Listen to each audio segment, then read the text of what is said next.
पतंग छाप पर बटन दबाने से पहले विधायक जी और उनकी पार्टी को दबाकर एक शॉट दीजिए ताकि वो हिल जाएं, सुधर जाएं। और अगर नहीं सुधरेंगे तो इंशाअल्लाह ताला सबसे बड़ा शॉक हम उनको देंगे मतदान के दिन, पतंग छाप पर बटन दबाकर। और यहाँ पर जो इतने लोग आए, देखिए इत्तेहाद का मतलब ये नहीं है कि आप एक जनसभा में आकर मुझ जैसे दीवाने की तकरीर को सुनकर चले जाएं। इत्तेहाद का मतलब ये है कि आप इस इत्तेहाद और आपने आज जो जज्बे का मुजाहरा किया उसको बरकरार रखिए। इत्तेहाद की निशानी ये है कि जब आप वोट डालने जाएंगे तो आप पतंग छाप पर बटन दबाकर अपने उम्मीदवार को कामयाब करेंगे, तो वो आपका इत्तेहाद की कामयाबी होगी। अगर आप इस जनसभा में आ गए और नारे लगा दिए, फोटो निकाल लिए, वीडियो निकाल दिए, तो इत्तेहाद नहीं है ये इत्तेहाद नहीं है। इत्तेहाद वो है जब सब मिलकर मतदान के दिन आप जाकर मजलिस पार्टी के हक में पतंग छाप पर वोट लगाएंगे, तो वो आपके इत्तेहाद की कामयाबी होगी। और मजलिस आपको ये पैगाम देती है कि इज्तिमाइयत को सामने रखिए। अगर कल असदुद्दीन अवैसी मर भी गया तो मजलिस को बाकी रखना नौजवानों तुम्हारी जिम्मेदारी है। आप बिहार के मुस्तकबिल है। आपने देखा होगा आज से 3 दिन पहले बिहार सरकार ने अखबारात में इश्तिहार दिया कि करीब 60% बिहार की आबादी 25 साल से कम उम्र नौजवान लड़की और लड़कियों पर मुश्तमिल है। नौजवानों, ओवैसी और अख्तरुल ईमान तुम्हारे अच्छे मुस्तकबिल की लड़ाई लड़ रहे हैं।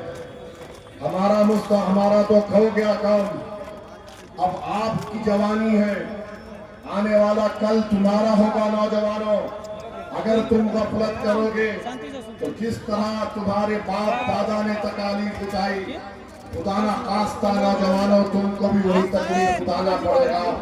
और वो तकलीफ ये होगी कि तुमको इज्जत नहीं मिलेगी, तुमको तुम्हारा मुकाम नहीं मिलेगा, तुमको तुम्हारे बच्चों के लिए स्कूल कॉलेज नहीं मिलेगा, तुमको अपने किसानों को उसकी कीमत नहीं मिलेगी, बिजली नहीं मिलेगा। यही सिलसिला चलता रहेगा। क्यों?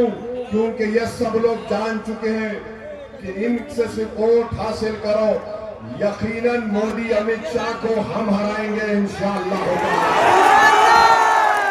और हराएंगे। और जितने शहरी के हुकूक हैं जो संविधान ने हमको दिए उसको हासिल करेंगे।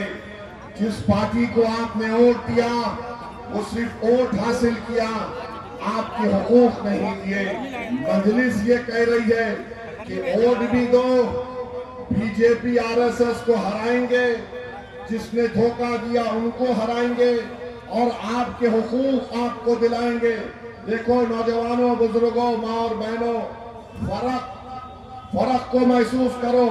एक सिर्फ वोटर होता है, एक शहरी होता है सिटीजन। वोटर सिर्फ वोट डाल के जाके सो जाता और वो इस उम्मीद पर घर को जाके सो जाता कि कुछ बदलेगा नहीं।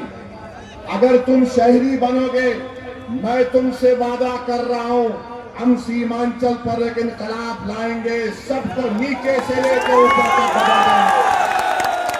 आप तैयार हैं नीचे से लेकर ऊपर तक बदलने के लिए? आप तैयार हैं कि हम सब बदल दें, भ्रष्टाचार को खत्म करें, बिजली बराबर मिले, पुल बने, तो फिर आपको इनकलाब पैदा करना पड़ेगा। तो तैयार है नौजवानों, बुजुर्गों, आप तैयार हैं? सिर्फ यहाँ पर हाथ उठाकर घर में जाके सो नहीं जाना। इस सोच को बरकरार रखो इलेक्शन और मतदान के दिन तक, तभी जाकर हम बदलाव लाएंगे। अपनी ताकत का मुजाहरा कब करोगे बिहार के मुसलमानों? तुम 19% हो। याद रखो, अगर तुम मुत्तहिदा तौर पर अपने वोट का इस्तेमाल करोगे तो कोई हुकूमत नहीं बना सकेगा, कोई मुख्यमंत्री नहीं बन सकेगा। तुम्हारा हाल एक हाथी की तरह है। हाथी को अपनी ताकत का अंदाजा नहीं होता। तुम में बहुत ताकत है, तुम सिर्फ एक करवट लो, तुम सिर्फ खड़े हो जाओ, देखो नीचे से ऊपर तक एक इनकलाब आएगा, तूफान आएगा जो नौजवानों तुम्हारे मुस्तकबिल को अच्छा करेगा।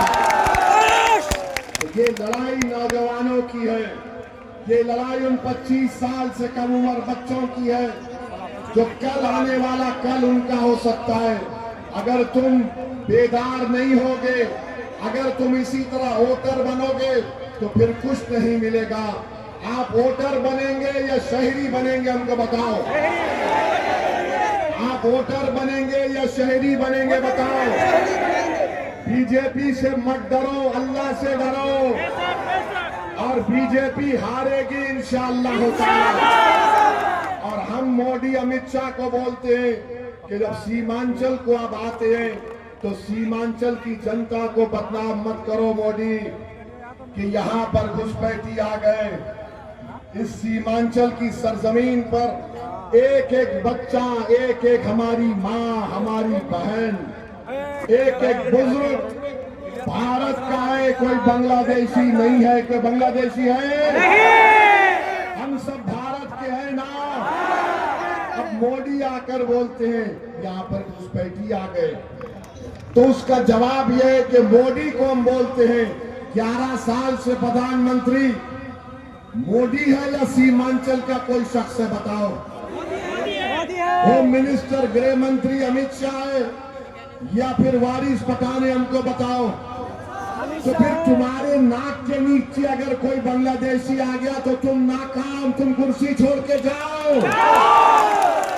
मगर मोदी आके फिर बोलेंगे डरना नहीं, डरना नहीं, ये हारेंगे इंशाअल्लाह ताला। आप और हम मिल के हराएंगे मोदी को, भारत को और सीमांचल को बचाएंगे, बिहार को बचाएंगे।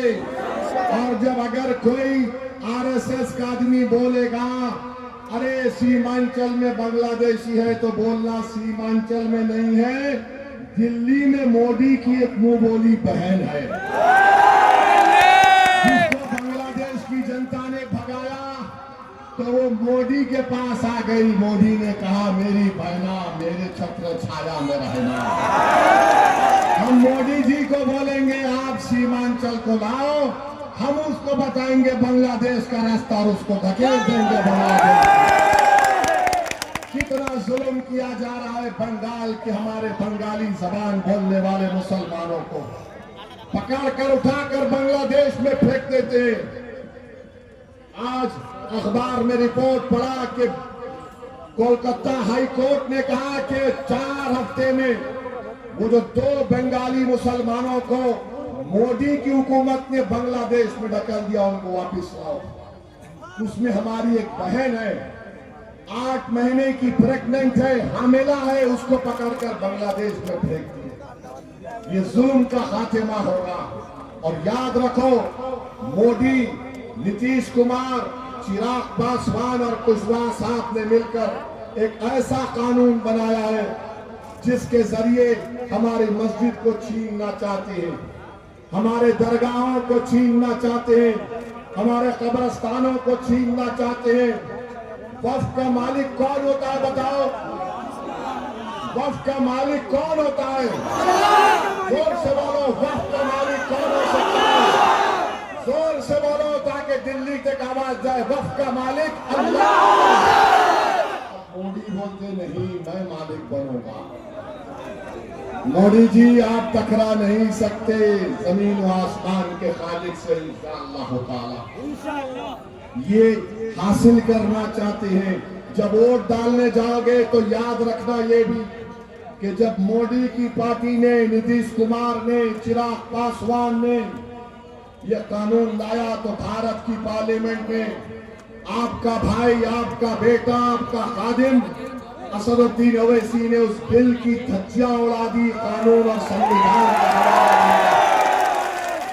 हमने कहा ये राइट टू इक्वालिटी के खिलाफ है, आर्टिकल 25, 26, 29 के खिलाफ है, ये अनपैरिटी उसके खिलाफ है कि हिंदू धर्म के बोर्ड में सिर्फ हिंदू मेंबर बनेगा और मेरे मुस्लिम वक्फ बोर्ड में 3 गैर मुस्लिम कैसा बनेंगे बताओ।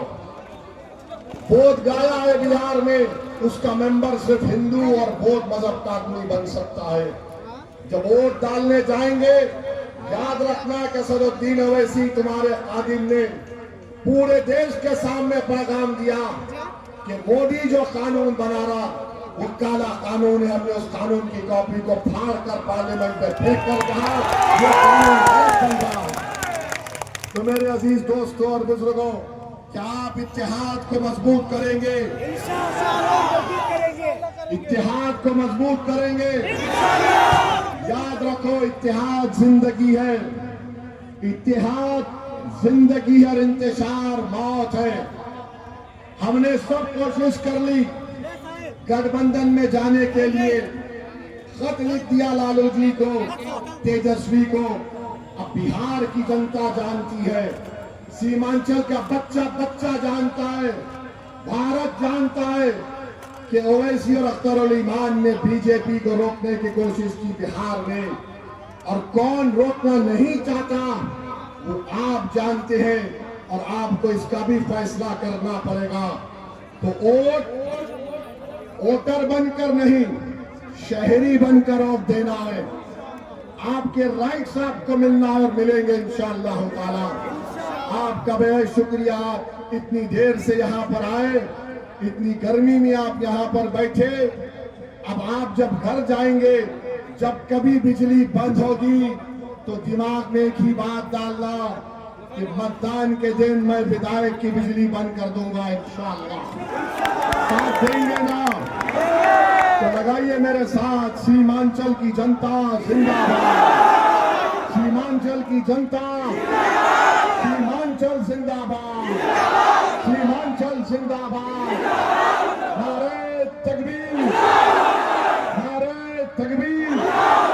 बलरामपुर की जनता, बलरामपुर का इत्तेहाद, बलरामपुर का इत्तेहाद। अस्सलाम वालेकुम।